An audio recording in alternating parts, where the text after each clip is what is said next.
Vamos a hablar de un tema que a nadie le importa, pero creo que debería de importarnos un poquito. Voy a hablarles de por qué el cine mexicano es una mierda, que sí, yo sé que todos ustedes ya saben que es una mierda, pero les voy a explicar por qué. Y voy a explicar algunas de las cuestiones por las cuales pues muchas veces terminamos viendo verdaderas mierdas dentro del cine nacional. Primero hay que saber cómo funciona esto. Para eso tenemos que trasladarnos a finales de los años 90. ¿Qué sucede? Desde 1947 existe la Ley General de Cinematografía, la cual por ley establece un porcentaje de exhibición tanto para el cine nacional como para el cine extranjero. Hasta ahí todo bien. En el 97, si no me equivoco, cuando entra en vigor el Tratado de Libre Comercio de América del Norte, firmado en ese tiempo por Salinas de Gortari, los porcentajes cambian y en la actualidad tenemos un 90-10, ¿vale? 90% de lo que se exhibe en este país es cine extranjero y 10% es cine mexicano. De ese 90% de cine extranjero, alrededor del 85%, un poquito más, un poquito menos, es cine gringo, ¿vale? Hay que entender eso por un lado. Por el otro, hay que entender que hacer cine, independientemente del país, independiente de la cultura y demás, es muy caro. Estamos hablando que una película de bajo presupuesto aquí en México cuesta en realizarse entre 8 y 10 millones de pesos, ¿vale? Películas como No Manches Frida, o cualquiera de sus símiles, no sé, Nosotros los Nobles, ¿Qué culpa tiene el niño?, etcétera, son películas que rondan entre los 25 y los 30 millones de pesos, ¿vale?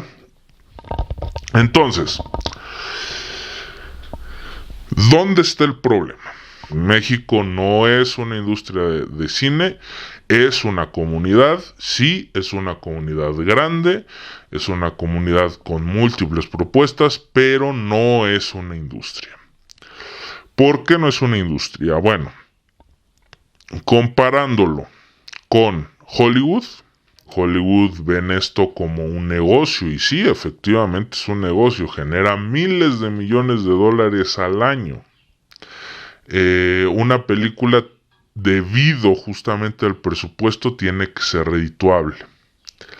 El problema es que no lo es, y ahí va la razón.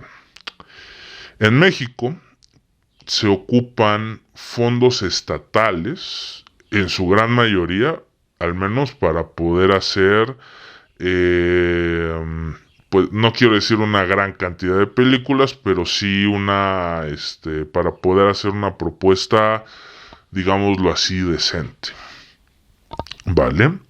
Hasta hace algunos años, dentro de lo que se conoce como el Instituto Mexicano de Cinematografía, existían 3 fondos: Fidecine, Foprocine y Eficine, que se dedicaban a dar ese fondo. Sin embargo, esos fondos, ¿qué sucede? Que son a la pérdida. Como los del Estado, el Estado no le cargaba la responsabilidad al creador o a la casa productora que levantara la película, no le decía que era dinero prestado y que se lo tenía que regresar, sino que era capital de riesgo. Que ojo, hablamos de un capital de riesgo cuando es capital que igual y logra recuperar la inversión, igual y no, como si fuera una apuesta, literalmente. Entonces era dinero que el Estado, era dinero que se ocupaba y que de cierta manera se sigue ocupando para el Estado pagar parte de la película, porque no se pagaba la película completa, simplemente se pagaba una parte, y a partir justamente de esa parte, pues poder ayudar a que crecieran y solventaran esos proyectos. ¿Qué sucede?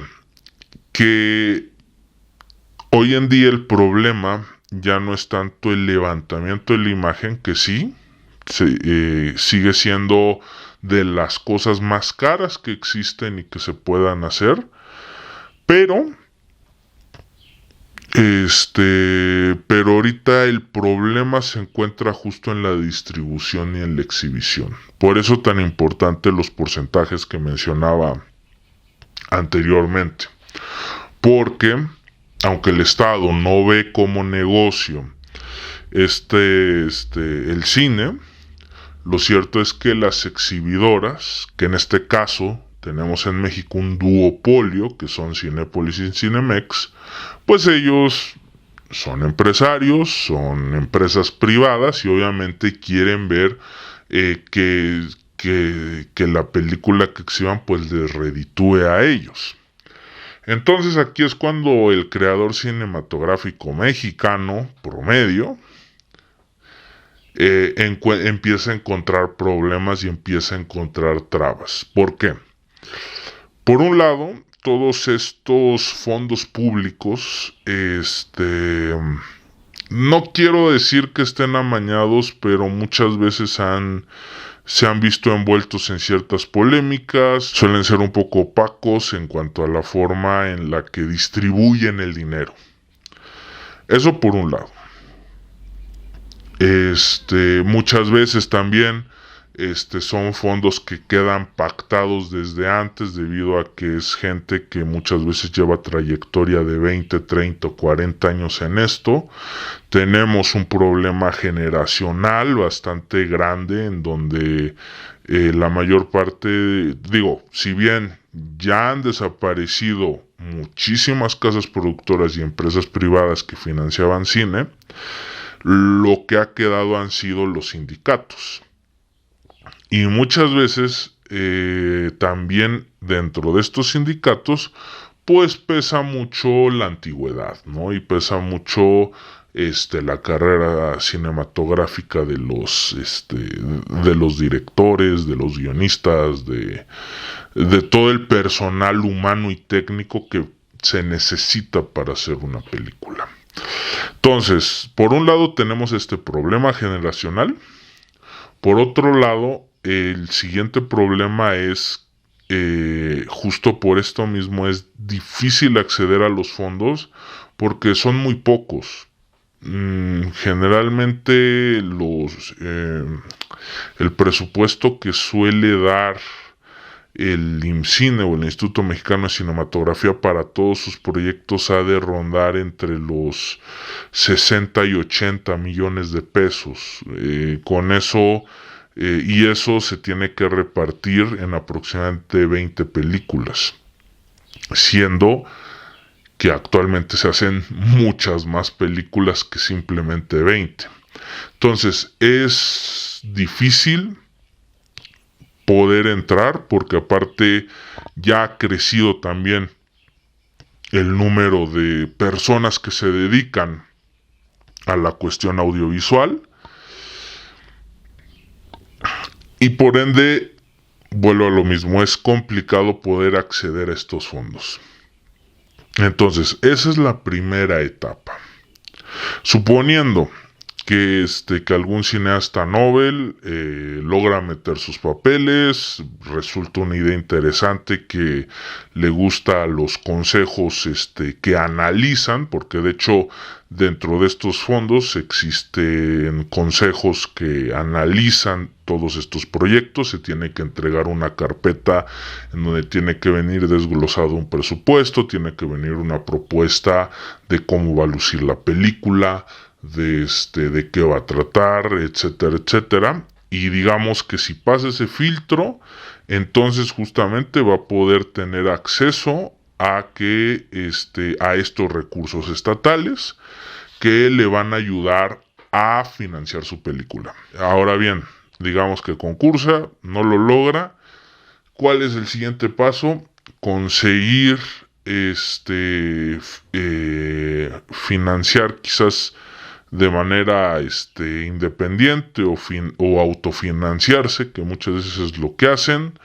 Y es ahí donde entran hipotecas de casas, hay gente que ha hipotecado sus autos y demás para poder realizar la película, porque básicamente la película pues es el sueño para esta persona. Logra contratar al equipo técnico, logra obtener los recursos mínimos necesarios para levantarla, pero ¿qué sucede?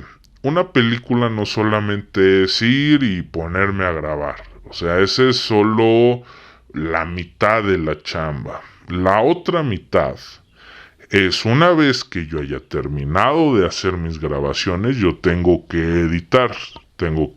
Mínimamente tengo que ir a un programa de edición y hacer mi armado. Y luego de eso, pues viene toda la postproducción en donde se tienen que pulir los audios, en donde se tiene que quitar el ruido, en donde se tienen que hacer múltiples cosas. Y muchas veces este proceso es el que más se alarga. Gracias a las bondades del cine digital ya no es tan complicado filmar. Lo que es complicado es la postproducción, porque ahí sí requiere de una serie de personas, de una serie de expertos y de una serie de gente especializada en ciertas áreas que pueda sacar toda la postproducción de la película. O sea, estamos hablando de que si digamos que la producción te cuesta, no sé, entre 2 y 3 millones de pesos, la postproducción te va a costar 6. Generalmente suelen ser más elevados los costos. Entonces, muy probablemente esta persona va a tener que dejar enlatada, le decimos dejar enlatada, dejar en reposo el material durante 6, 7 o incluso a veces 8 o 10 años, hasta que logre conseguir los recursos para completar justamente la película. Y una vez completada, es hora de enfrentarse a la siguiente gran muralla, que vienen a ser justamente los exhibidores. ¿Qué sucede? A partir sobre todo del 2013, cuando se estrena Nosotros los Nobles, resulta un éxito en taquilla y se coloca como, hasta la fecha, si no me equivoco, como la segunda o tercera película más taquillera del cine mexicano. Muchas empresas, sobre todo del ámbito de la publicidad, o sobre todo que se formaron o salieron de lugares como Televisa o TV Azteca, obviamente lo que están buscando es replicar el éxito de Nosotros los Nobles. Y obviamente, como es lo que buscan, empezaron a hacer películas muy parecidas. ¿Y qué creen? Funcionó. En el 2019, con el estreno de No Manches Frida 2, que acorde al anuario estadístico que saca todos los años el IMCINE, resultó ser una de las películas más taquilleras de toda la historia, acumulando la friolera de 892 millones de pesos. Y justamente lo que les gusta a las exhibidoras, obviamente, es poder seguir manteniendo su negocio. Entonces, van a aceptar primeramente todas estas películas que vuelvo a lo mismo, vienen de la publicidad, vienen de varios estudios de mercado y son películas que están hechas ahora sí que para el público masivo, y que justamente por eso les va bien, independientemente si te gusten o no, son negocio. Y otro tipo de visiones quedan relegadas, por un lado, a la Cineteca Nacional, o a otro tipo de espacios alternativos, en donde va a resultar muy complicado el poder recuperar la inversión. He visto dentro de este anuario estadístico películas que solamente llegan a los 5,000 pesos de recaudación o menos. Recuerdo haber visto, si no me equivoco, el del 2000-2001, que realmente fue una década muy complicada, en donde justamente había películas que recaudaban 1,000 o 1,500 pesos. Entonces, existe una serie de visiones y existe una serie de propuestas que creo que son interesantes, que creo que podrían gustar al público en general, pero que no conocemos y no vemos porque esos espacios están dedicados principalmente a producciones de comedia romántica o de comedia de situación bastante burda, que imita sobre todo pues lo peor de las telenovelas contemporáneas, si me lo preguntan.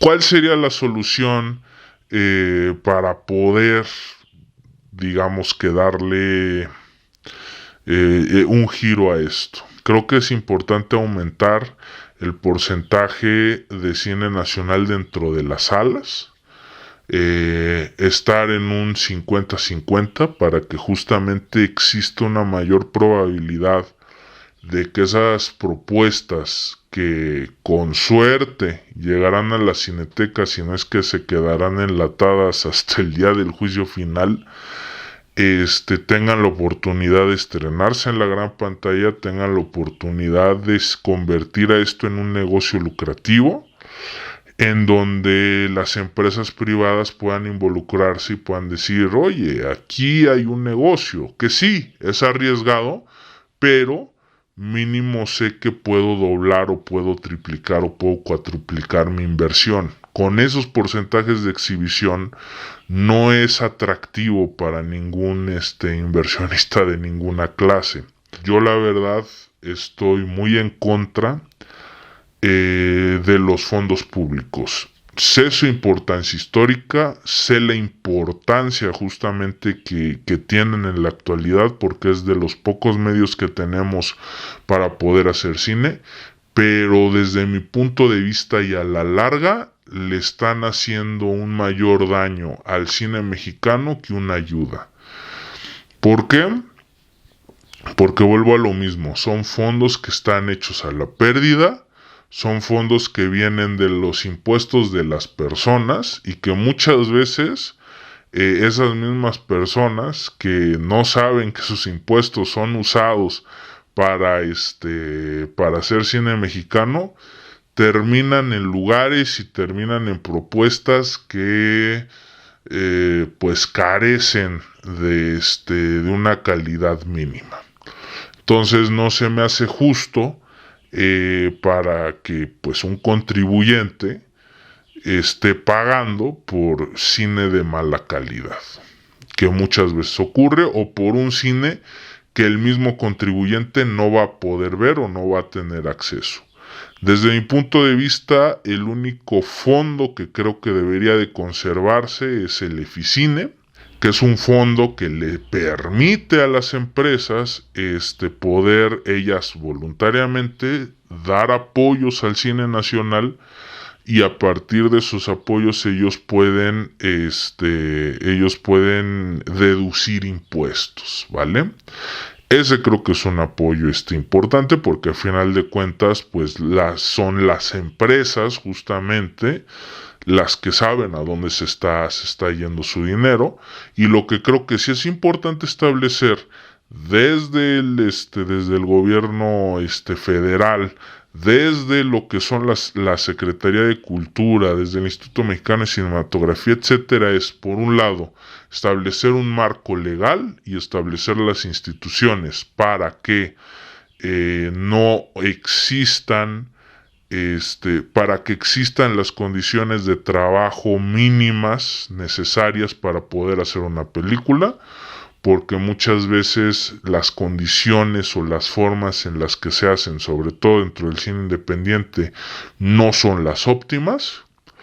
Y por otro lado, y creo que es una labor muy importante que ha estado realizando tanto la Filmoteca de la UNAM como la Cineteca Nacional, es la recuperación y el resguardo de todo el acervo fílmico que hemos tenido desde básicamente 1896 hasta la fecha. Creo que esa es una labor importante a la cual se le tienen que redoblar esfuerzos, y que más bien los recursos para seguir produciendo vengan a partir del capital privado. Ahora, eso es lo que a mí me gustaría que ocurriera. Sabemos que no va a ser así. ¿Por qué? Porque no existe la voluntad política, porque se cree que el cine, al igual que los videojuegos, al igual que la música y demás, es mero entretenimiento, no se le ve como un negocio potencial. Siempre hemos tenido nosotros como mexicanos una visión bastante cerrada de la realidad. Nos cuesta mucho trabajo evolucionar. Esto no es algo que me cuenten, esto es algo que yo he visto innumerables veces, y que no importa incluso la edad de la persona, puede tener 18, 30, 40 o 60 años y seguimos teniendo, desde mi punto de vista y a muy grandes rasgos y a nivel general, un pensamiento muy cuadrado. Entonces, como yo sé que no hay voluntad política, como yo sé que no existe la intención de generar, y mucho menos en este gobierno, de generar nuevas formas o una diversificación de lo que se puede hacer en este país, mi recomendación para los que se dedican a esto o quieren dedicarse justamente a la realización cinematográfica o de cualquier otro tipo, es que busquen medios alternativos, como es el caso de esta plataforma de YouTube, como es el caso de otro tipo de plataformas y otro tipo de medios, como lo puede ser Twitch, como lo pueden ser las redes sociales, porque creo que ahí realmente es en donde se encuentra el futuro de nuestro cine y el futuro del quehacer audiovisual. Creo yo que hay que aprovechar esas oportunidades, hay que aprovechar el surgimiento de todas estas plataformas de streaming como lo son Netflix, Amazon Prime, Disney Plus, Paramount Plus, etcétera, que están ávidas de contenido, que se han dado cuenta que funciona el contenido regional. Y creo yo que es a partir justamente de todo esto como nosotros vamos a poder darle un giro a lo que es pues el cine nacional, a lo que es también las series de televisión que se hacen aquí en México. Ojo, hablo de series, no telenovelas, que digo, también no estaría mal el poder reinventar justamente la telenovela mexicana, que es uno de los grandes valores culturales que tiene este país, aunque no me quieran creer. Y pues es estar atentos a todo lo que venga en un futuro, estar atentos a todo lo que pueda acontecer, a todo lo que pueda suceder. Así que nada, chingan a su madre y nos vemos en un próximo video. Adiós.